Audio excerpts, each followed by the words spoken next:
having dreams about a stranger, nights filled with illicit, unspeakable pleasure. But every time I wake up, I can never remember his name. 6 months later, I finally found him. The good news? He's just as handsome as he is in my dreams. The bad news? He's my boyfriend's older brother. Tyler told me that he was dragging me back to his family estate for the holidays. Dress hot. Show some skin, he demanded, looking at me like I was a prop. It's winter, Tyler. I'll freeze my tits off. I shot back. You got a problem with it? Then we break up. He shrugged, completely unbothered. He knew I wouldn't leave. He knew he had me by the ovaries, or rather, by the wallet. I stayed silent for a second. I don't have money for new clothes. Figured. He pulled out his phone, tapped a few times, and 50 grand landed in my account. Then he waved his hand dismissively. Take the cash. I'm gaming. Get the fuck out of my face. I lowered my eyes, acting like the submissive little girlfriend he thought I was, and walked out. Behind me, rich boy Tyler jumped on voice chat with his fraternity degenerates. Yeah, I'm bringing her home. Tiffany's gonna lose her damn mind when she sees this. Me? Like her? Hell no. I only picked this chick to piss off Tiffany. You think I'd actually date a charity case like her seriously? My family? Pfft. It's all for show. I never took Tiffany home in 4 years. But I'm taking this girl after 1 month? That's gonna sting. Don't worry, my big brother runs the show at home anyway. And her? Tyler scoffed into his mic, unaware I was still in earshot. She is exactly the kind of trashy gold digger my brother hates the most. A month ago, Tyler suddenly zeroed in on me, demanding we date. Everyone on campus knew Tyler had just split with his high school sweetheart. Picking me up was either a rebound or a game. Either way, there wasn't an ounce of genuine feeling in his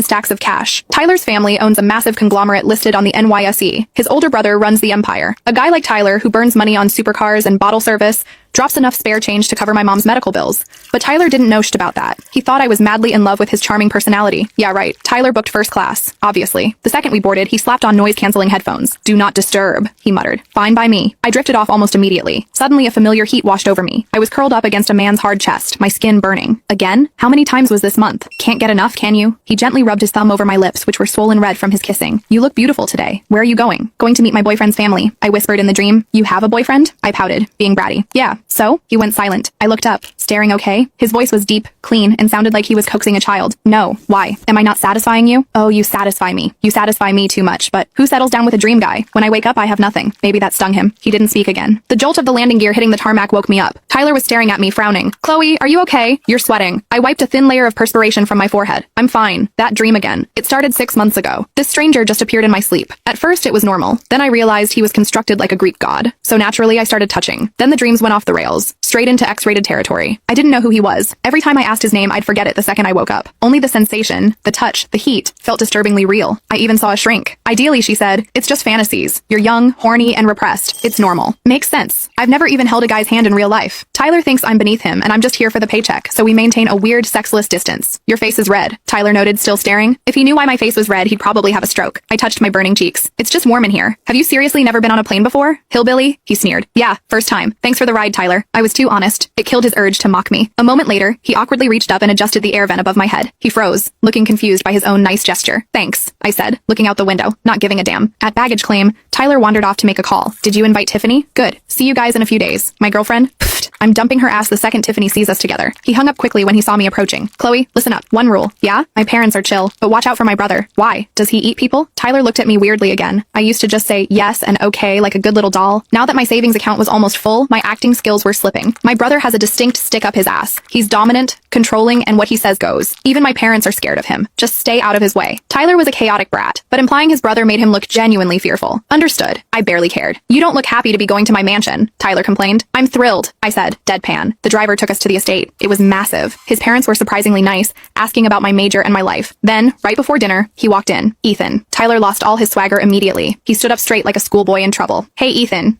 How was the flight? The voice. Cool, indifferent, with the texture of polished jade. It sent a shiver down my spine so hard my toes curled. I turned around and my eyes went wide. It was him, the man from my wet dreams. Ethan, this is my girlfriend, Chloe. Ethan's gaze swept over my face. Welcome. He looked exactly like the dream. Those thin, heavy-lidded eyes looking cold and heartless. He loosened his tie and took a sip of water. A single drop rolled down his Adam's apple and disappeared into his dress shirt, wetting the fabric just enough to outline a hard pectoral muscle. Then he sat down. Everyone quieted down. Tyler looked terrified. The conversation eventually turned to me. Chloe, Tyler says you've never dated before? His mom asked. That's right. Tyler is my first. Oh, wow. A pretty girl like you? That's rare these days. I swallowed hard, nervously glancing at Ethan out of the corner of my eye. He was cutting his steak, acting like he didn't hear a thing. Right. He doesn't know me. It was a one-sided fantasy. I probably saw his face in Forbes magazine and my subconscious turned him into a sex object. I pulled myself together. I'm lucky to have Tyler. He's famous on campus. I've been admiring him since freshman year. Tyler is a bit wild, but he's a good kid. Chloe, you're a scholar. Keep him in check for us. Don't worry. I really like Tyler. No, I really like the check you guys are about to write me. Suddenly, I felt a gaze burning into me. I looked up. Ethan was typing on his phone, not looking at me at all. Was I hallucinating? I I stayed at the estate for a few days. Ethan was rarely home. When we crossed paths, he gave me a polite nod. Total stranger vibes. I was more convinced than ever. The dirty dreams were just my brain being weird. The day to meet Tiffany approached. Tyler hated my clothes,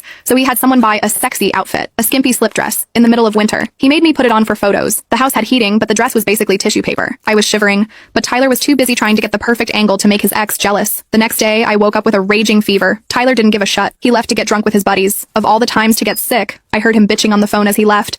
She better not embarrass me in front of Tiffany. Got any backup, girls? Just in case? I was burning up, floating between reality and hallucination. My throat felt like I'd swallowed glass. I stumbled out of bed to get water. The study door across the hall was open. I looked up and saw Ethan. Tyler was out. The parents were out. Ethan should be at work. Why was he here? Only one explanation. I was dreaming again. Good. If it's a dream, I can do whatever I want. I stumbled into the room and collapsed into his arms, whining. I feel terrible. He froze for a second. Did you take medicine? Yeah, rest then. I clung to him, refusing to let go. I nuzzled my face into his neck. I met a guy who looks exactly like you. Is that so? But I know he isn't you. How can you tell? Because you're a dream. And the second I see this little mole on your collarbone, I know I'm asleep. I deftly unbuttoned his dress shirt. My fingers traced the ink black mole on his collarbone. I knew this spot. I'd bitten it, licked it. How do you know about Ty? My brain short-circuited. The sexual tension froze into ice. I pinched my thigh hard. Pain. Fuck. This wasn't a dream. This was reality. And the man I was currently grinding on was the real, living, breathing Ethan. Chloe. He whispered my name, his voice low and husky enough to vibrate through my bones. I spent 6 months asking you in my sleep. Finally, I know your name. I paralyzed. What did that mean? He was having the dreams too? My CPU was fried. I was still in my pajamas sitting on his lap, his shirt half open, staring into abyssal dark eyes. Knock, knock, knock. Ethan? You in there? Have you seen my girlfriend? Tyler? Why was he back so early? Bro? I heard Chloe's voice. Dead silence. No answer. I'm coming in. The doorknob turned.